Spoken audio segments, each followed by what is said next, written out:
Hello' students, তো যিসকল ছাত্ৰ-ছাত্ৰী ক্লাছ 10 বা 12ত পঢ়ি আছে, বৰ্তমান সময়ত এটা ডাঙৰ সমস্যাত তেওঁলোকে ভুগিছে আৰু সেই সমস্যাটো হৈছে কনচিষ্টেঞ্চি মেইনটেইন কৰা। কনচিষ্টেঞ্চি মেইনটেইন কৰা মানে হৈছে যে তেওঁলোকে হয়তো এদিন ধুনীয়াকৈ পঢ়িছে, ভালদৰে পঢ়িছে, তেওঁলোকৰ পঢ়া মানে যিমানখিনি তেওঁলোকে ভাবিছে সিমানখিনি পঢ়িব পাৰিছে, কিন্তু তাৰ পিছৰ দিনাখন তেওঁলোকে আৰু পঢ়িব পৰা নাই। অৰ্থাৎ তেওঁলোকে যদি এদিন ভালদৰে পঢ়িছে, দুদিন ভালদৰে পঢ়িব পৰা নাই। ইয়াৰ কাৰণ বিভিন্ন হ'ব পাৰে, কিন্তু আমি যদি এনেদৰে পঢ়ি থাকো, আমি যদি কনচিষ্টেঞ্চি মেইনটেইন নকৰাকে পঢ়ি থাকো, তেতিয়াহ'লে কি হ'ব, এটা সময়ত কিন্তু আমাৰ চিলেবাছ শেষ নহ'ব। গতিকে আমাৰ দৰকাৰ আছে কনচিষ্টেঞ্চি মেইনটেইন কৰা। আমি যদি বৰ্তমান যিহেতু আমাৰ ছমাহ আছে, গতিকে এইখিনি সময়ৰ পৰা যদি আমি কনচিষ্টেঞ্চি মেইনটেইন কৰিব পাৰো, তেতিয়া আমাৰ কি হ'ব, এটা ভাল ৰিজাল্ট হোৱাৰ সম্ভাৱনা থাকিব।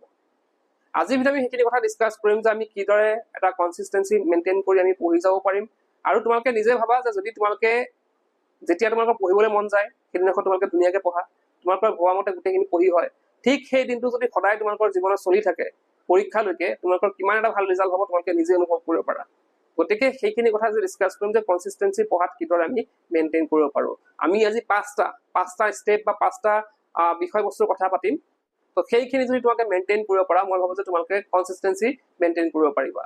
প্ৰথমটো কনচিষ্টেঞ্চি মেইনটেইন কৰা প্ৰথম ষ্টেপটো হৈছে তোমালোকে এটা টাইম ছেট কৰিব লাগিব। টাইম ছেট মানে কি, বহুতো ছাত্ৰ ছাত্ৰীক মই দেখা পাওঁ, তেওঁলোকে কি কৰে, যেতিয়া মন যায় তেতিয়া পঢ়িবলৈ বহে, যেতিয়া মন যায় তেতিয়া তেওঁলোকে পঢ়াৰ পৰা উঠি যায়। তো সেই বস্তুৰ কাৰণে কিন্তু কনচিষ্টেঞ্চি মেইনটেইন নহয়।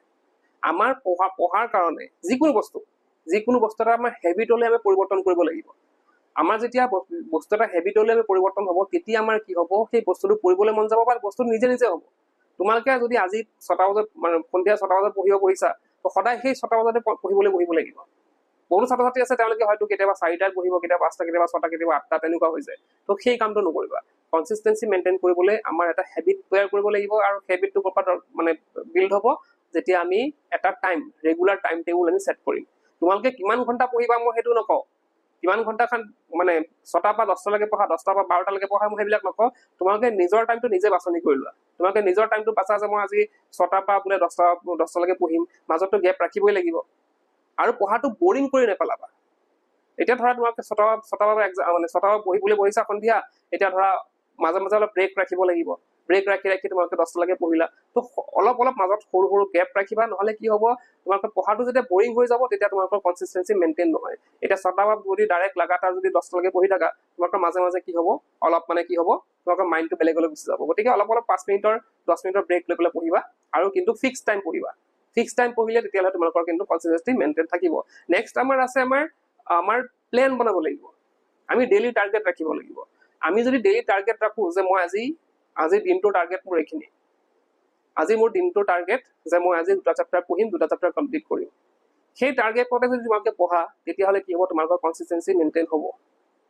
কাৰণ আমি বহি পেলাই যদি আমাৰ কোনো টাৰ্গেট নাথাকে, কি পঢ়িম, কিমানখিনি পঢ়িম, তেতিয়া আমাৰ এনেকুৱা লাহে লাহে আমাৰ ব্ৰেইনটো এনেকুৱা হৈ যায়, সদায় আমাৰ ব্ৰেইনটো কেনেকুৱা হয়, ৰেষ্ট ল'ব বিচাৰে, সদায় ৰেষ্টত থাকিবলৈ বিচাৰে। গতিকে আমাৰ ব্ৰেইনটোৱে আমাৰ চিগনেল সেইটো দিব যে তই আৰু পঢ়িবলৈ হ'ব দে, হ'ব, অলপ পঢ়িছো হ'ব। তো সেইটো বস্তু কি হয়, কনচিষ্টেঞ্চি মেইনটেইন নহয়। গতিকে আমি ডেইলি টাৰ্গেট ছেট কৰিব লাগিব, আৰু ডেইলি টাৰ্গেট মতে আমি পঢ়িব লাগিব। আমি থাৰ্ড ষ্টেপটো যদি কথা কওঁ, থাৰ্ড ষ্টেপটো হৈছে আমাৰ কনচিষ্টেঞ্চি মেইনটেইন নোহোৱাৰ বা আটাইতকৈ ডিষ্টাৰ্ব কৰা বস্তুটো হৈছে মোবাইল। তোমালোকে যদি মোবাইলটো লগত লৈ পঢ়া, আমি দেখা পাওঁ যে ছাত্ৰ ছাত্ৰীসকলে কি কৰে, তেওঁলোকে অলপ সময় পঢ়াৰ পিছতে কি হয়, মোবাইলটো উলিয়াই লয়, বা মোবাইলটো বেলেগ কিবা মেছেজ আহক বা বেলেগ কিবা কাৰণে তেওঁলোকে হয়তো ফেচবুক বা ইনষ্টাগ্ৰাম খুলি লয়, যাৰ ফলত তেওঁলোকৰ যোনখিনি কনচিষ্টেঞ্চি মেইনটেইন হ'ব লাগিছিল, তেওঁলোকে পঢ়া সময়খিনি যেতিয়া তেওঁলোকে মোবাইল চলাবলৈ আৰম্ভ কৰে, তেতিয়া কি হয়, তেওঁলোকৰ কিন্তু কনচিষ্টেঞ্চি মেইনটেইন নহয়। তেওঁলোকে পঢ়া সময়ত হয়তো ভাবি পেলাই পঢ়ে যে আজি পঢ়িম, ভালদৰে পঢ়িম, কালি নিচিনা আজিও পঢ়িম, কিন্তু তেওঁলোকৰ মোবাইলে কি কৰে, গোটেইখিনি বৰবাদ কৰি দিয়ে। গতিকে মই এটা এডভাইচ কৰিম ইয়াত তোমালোকৰ, যে তোমালোকে পঢ়া সময়খিনি তোমালোকে মোবাইলটো পাৰিলে আঁতৰত ৰাখিবা। বহুতে সেইটো ক'ব যে মোৰ নোটছ লিখিবলৈ থাকে বা বেলেগ বস্তু চাবলৈ থাকে, তো সেইবিলাক বস্তু তোমালোকে টাইম এটা ছেট কৰিবা। মই যেনেকৈ ক'লো, এটা ফিক্স টাইম এটা ছেট কৰিবা তোমালোকৰ। ধৰা তোমালোকে নোটছ লিখিবা, মোবাইলৰ পৰা নোটছ লিখিবা, আজিকালি বহুতৰ নোটছ লিখে মোবাইলৰ পৰা। গতিকে মোবাইলৰ পৰা নোটছ লিখিলেও তোমালোকে কি কৰিব লাগিব, এটা টাইম ছেট কৰিব লাগিব যে মই 6টা বা 7টালৈকে নোটছ লিখিম, মোবাইলৰ পৰা নোটছ লিখিম। তো 6টা বা 7টালৈকে মই নোটছ লিখি পেলাই মোবাইলটো আঁতৰাই থলো, আৰু বাকী সময়খিনি মই কি কৰিলো, লাইক 7টা বা 10টালৈকে মই কি কৰিলো, পঢ়িলো, তেতিয়া মই মোবাইল নধৰো। তো সেই বস্তুটো তোমালোকে কৰিব লাগিব। কাৰণ মোবাইলে কি কৰে, তোমালোকৰ বহুত বেলেগ দিশলৈ লৈ যায়, মাইণ্ডটো বেলেগ দিশলৈ লৈ যায়, আৰু যাৰ ফলত আমি কি কৰিম, কি হয়, আমাৰ পঢ়াত মনোযোগ নবহে। গতিকে কনসিস্টেন্সি মেইনটেইন কৰা সেইটো এটা মানে মানে প্ৰভাৱ পৰা বস্তু এটা হৈছে মোবাইল। গতিকে মোবাইলটো তোমালোকে পঢ়াৰ সময়ত আঁতৰত ৰাখিবা, সেইটো নিজকে নিজে কণ্ট্ৰল কৰাটো আমাৰ কৰ্তব্য।